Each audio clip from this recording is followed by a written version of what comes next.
दोस्तों, कल यानी 14 तारीख को जहां पूरी दुनिया बाबा साहब की जयंती मना रही थी, हर मंच से न्याय और समानता की बातें हो रही थी, वहीं एक दलित लड़की न्याय का इंतजार करते करते अपनी जान गंवा देती है। लड़की का कहना था कि उसके साथ रेप करने वाले आरोपी खुलेआम उसके सामने घूम रहे थे। पूरे 40 दिन तक इंतजार करने के बाद जब उसे लगा कि अब उसके साथ न्याय नहीं हो पाएगा, तो उसने 14 तारीख यानी अंबेडकर जयंती के दिन अपना जीवन लीला समाप्त कर लिया। एक नाबालिग दलित लड़की का गैंग रेप किया गया। 2 घंटे तक उसे कमरे में बंद करके कैद रखा गया। जब रेप की एफआईआर दर्ज कराने परिवार थाने गया तो उन्हें समझा दिया गया कि रेप मत बोलो, थोड़ा हल्का रखो वरना शादी में समस्या होगी। लिखवा दो कि जबरदस्ती रंग लगा दिया गया है। इसके बाद पीड़िता ने जब अपनी आंखों के सामने रेप के आरोपी को खुला आजाद घूमते देखा तो उसकी ये हालत हो गई कि उसने सबसे बातचीत करना बंद कर दिया, खाना पीना बंद कर दिया। और फिर एक दिन ऐसा आया जब पीड़िता ने खुद की जान दे दी। दोस्तों, मामला उत्तर प्रदेश के चित्रकूट का है। आज तक से जुड़े अखिलेश सोनकर की रिपोर्ट के मुताबिक मामला होली वाले दिन का है। पीड़िता की उम्र 17 साल बताई गई। 4 मार्च के दिन वो पानी भरने के लिए घर से बाहर निकली थी। तभी गांव के 3 लड़कों ने उसे पकड़ लिया। तीनों आरोपी पीड़िता के घर के आसपास वाले ही थे। उनके नाम हैं भूषण प्रजापति, शीतल प्रजापति और बोधि शुक्ला।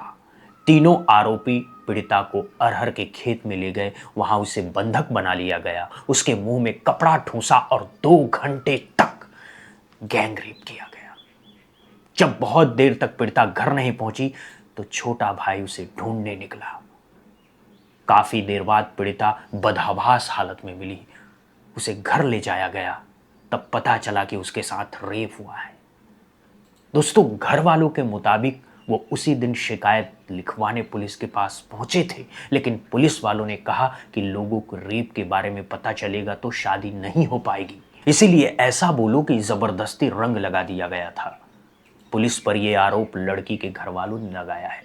साथ में यह भी कहा है कि पुलिस ने पहले तो आरोपी को पकड़ा, लेकिन बाद में पैसे लेकर छोड़ दिया था। बताया कि आरोपी बार बार उसकी बेटी के सामने आते थे, जिससे वो परेशान थी और 14 अप्रैल को उसने खुद की जान दे दी। तो जब आपसे शिकायत की तो आप लोगों ने पुलिस शिकायत की थी? नहीं सर, फोन थाना में रिपोर्ट लिखा है। वो लोग बोले कि जो उन्हें थोड़ा बहुत ऐसा हल्का बोल दो कि रंग लग गया है, ऐसा बोल दिए। ये कौन बोला था? ये सर दरोगा बोले, जो बड़े दरोगा है? ये अभी छोटे वाले आए। तो क्या उनके खिलाफ कोई कार्रवाई हुई थी? नहीं, हम बोले कि रिपोर्ट तुम बोले थाना में बंद है, तो हम लोग गए नहीं है सर। तो 6 महीने का खातिर ही दूर कर दी सी पुलिस वाला, घूस ले ली सी। हमारे बेटिया का घर आ रही था, खुश रही है का। तो क्या इसके बाद फिर धमकी दे रहे थे क्या वो लोग बच्ची को? धमकी हमके को नहीं, बाहर जाती है मड़ाई काउं तदया कर रहा, तो टेंशन से है इन तरह का कहली सी, हमसे बता तक नहीं है। खाती रही है, फिर 2-3 दिन के बाद ऐसे रात रही, लग रहा हमें जानते नहीं है। साथ में पागल हो गए, लग रही करा धरा दी नहीं वही कि मर जाए, जब ने हमें बता न पाओ कि हमें गदयालन के मेरुआ दे। पुलिस में गए हैं, पापा मम्मी सबको वहाँ को लेवा के गए हैं। पुलिस वाले कहे कि हल्का करवा दो। अब हम छोड़ जाते हैं, हमें कौन सुनाई है नहीं चाहता इन्हें। जैसे हमारी बच्ची मरी वैसे हम इन तीनों को मरना देखते हैं। रेप पीड़िता के जान देने के बाद तीनों आरोपियों को गिरफ्तार कर लिया गया है। शव को पोस्टमार्टम के लिए भेज दिया गया है और परिवार का आरोप है कि पुलिस ने रेप की शिकायत नहीं लिखी और पुलिस का आरोप है कि परिवार ने नहीं लिखवाई। उसकी मां ने 2 पन्नों में लिखित तहरीर दिया है, जिसमें लिखा है कि बच्चों के नाम लिखे हैं कि लड़की को रंग लगा दिया था, गांव का मामला है, हम कोई कार्यवाही नहीं चाहते हैं। इतना ही नहीं, लड़की की मां, लड़की के पिता का एक वीडियो भी है जिसमें सारी बातें पूछी जा रही हैं।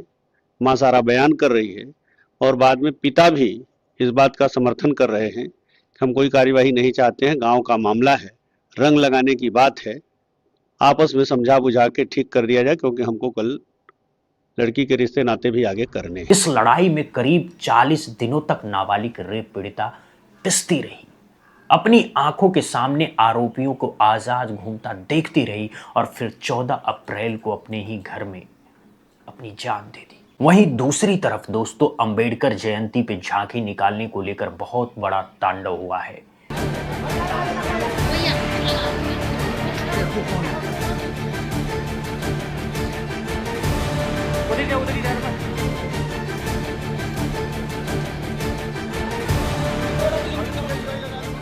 यूपी में 14 अप्रैल 2026 को जयंती के अवसर पर डॉक्टर भीमराव अंबेडकर की शोभा यात्रा निकाली जा रही थी। इसी दौरान अचानक हालात बिगड़ गए और बड़ा विवाद खड़ा हो गया। जानकारी के अनुसार सहावर थाना क्षेत्र के कचहा गुनार गांव में शोभा यात्रा पर अचानक पथराव शुरू हो गया, जिससे पूरे इलाके में अफरा तफरी मच गई। काफी देर तक पत्थरबाजी जारी रही। जब पुलिस टीम मौके पर पहुंची और स्थिति को नियंत्रण करने की कोशिश की तो पुलिस पर भी हमला किया गया। इस दौरान एक पुलिसकर्मी के घायल होने की खबर सामने आई है। अब आपको बताते हैं कि आखिर ये पूरा मामला कैसे शुरू हुआ, लेकिन उससे पहले ये दृश्य समझिए। पथराव के बाद पुलिस ने तुरंत कार्रवाई शुरू कर दी। पुरुष हो या महिलाएं, संदिग्ध लोगों को पकड़ने का अभियान चलाया गया। गली गली जाकर पुलिस ने घरों में घुसकर उपद्रवियों को हिरासत में लिया। अब पूरा विवाद क्या था, इसे विस्तार से समझते हैं दोस्तों। बताया जा रहा है कि ये शोभा यात्रा हर साल की तरह परंपरागत रूप से निकाली जा रही थी, लेकिन जैसे ही यात्रा एक विशेष मोहल्ले में पहुंची, कुछ लोगों ने उसे रोकने की कोशिश की। इसी बात को लेकर कहासुनी शुरू हो गई, जो धीरे धीरे विवाद में बदल गई और फिर मामला पथराव तक पहुंच गया। ईंट पत्थर चलने लगे और माहौल तनावपूर्ण हो गया। सर हमने सर परमिशन ली थी सर। हमने परमिशन के द्वारा पुलिस प्रशासन के द्वारा हमने रैली लगाने की कोशिश की। हम रैली लगा रहे थे अपनी शोभा यात्रा के साथ, तो हमें यादव लोगों ने हम पर ईंट पथरा, हम लोगों को रोका। पुलिस प्रशासन आगे गया, पुलिस प्रशासन पर ईंट पथराव किया। पुलिस वालों को काफ़ी ज़्यादा 2-3 पुलिस वाले हमारे घायल हो गए, हमारे देशभक्त। और यादवों ने कहा था कि यहाँ से अम्बेडकर की रैली नहीं निकलेगी। ये अम्बेडकर होता कौन है, ये कहाँ का है, क्या है, कैसा है, ऐसे अनाप शराब बहुत अपशब्द गए बाबा साहब के बारे में। और हमारे जो सरकारी लोग हैं उन लोगों के साथ बहुत बदतमीजी बदसलूकी की। आयोजकों का कहना है कि उन्होंने प्रशासन से अनुमति लेकर ही यात्रा निकाली थी, लेकिन रास्ते में रोककर उनके साथ अभद्रता और पथराव किया गया। वहीं ये भी आरोप लगाया गया है कि कुछ लोगों ने यात्रा को आगे बढ़ने से रोकने की कोशिश की, जिससे स्थिति और बिगड़ गई। हालात इतने खराब हो गए कि कुछ लोगों ने सड़क पर ट्रैक्टर ट्रॉली लगाकर रास्ता जाम कर दिया। सूचना मिलते ही पुलिस और प्रशासन के वरिष्ठ अधिकारी भारी फोर्स के साथ मौके पर पहुंचे। पुलिस ने लोगों को समझाने का प्रयास किया, लेकिन जब स्थिति काबू में नहीं आई और पुलिस पर भी हमला हुआ तो बल प्रयोग करना पड़ा। इसके बाद भीड़ को तितर बितर किया गया। प्रशासन का कहना है कि यह घटना सुनियोजित लगती है और इसकी जांच की जा रही है। पर्टिकुलर जानबूझकर, पता नहीं उसके पीछे की राजनीतिक मंशा क्या है, साजिश क्या है, ये तो हमारी उससे जांच से क्लियर हो जाएगी। लेकिन पर्टिकुलर एक यादव बिरादरी के लोगों द्वारा जानबूझ करके इसको अवरुद्ध किया गया, जबकि ये शोभा यात्रा परंपरागत रूप से थी। परंपरा पुलिस द्वारा, प्रशासन द्वारा जो लोग थे उनको समझाने का भरपूर प्रयास किया गया और उसमें कातिलाना हमला हुआ। पुलिस के ऊपर से लोगों ने पथराव किया। पुलिस द्वारा उनको बार बार समझाने के बाद जब उनके द्वारा लगातार अवरुद्ध करके और पुलिस पर जानलेवा हमला किया गया था, तो पुलिस द्वारा उचित बल प्रयोग करके उनको तितर बितर किया गया है। उसमें कुछ लोगों को पकड़ा भी गया है। हमारे पास वीडियो फुटेज हैं पथराव से लेकर के बाकी सारी चीज़ों के लिए।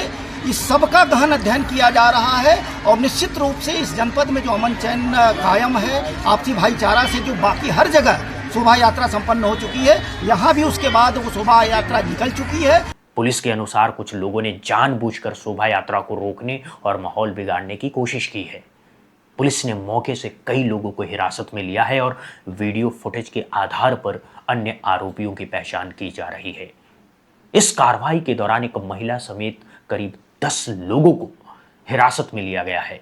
अधिकारियों का कहना है कि बाकी आरोपियों की पहचान कर उनके खिलाफ सख्त से सख्त कार्रवाई की जाएगी। फिलहाल कासगंज का ये मामला चर्चा में बना हुआ है, जहां अंबेडकर शोभा यात्रा के दौरान पथराव हुआ और उसके बाद पुलिस ने मौके पर सख्त कार्रवाई की। गली गली जाकर पुलिस ने उपद्रवियों को पकड़ने का अभियान चलाया और अब आगे भी कड़ी कार्रवाई की बात कही जा रही है। इस घटना पर आपकी क्या राय है, हमें कमेंट करके जरूर बताइएगा। बहुत बहुत धन्यवाद, बहुत बहुत शुक्रिया दोस्तों।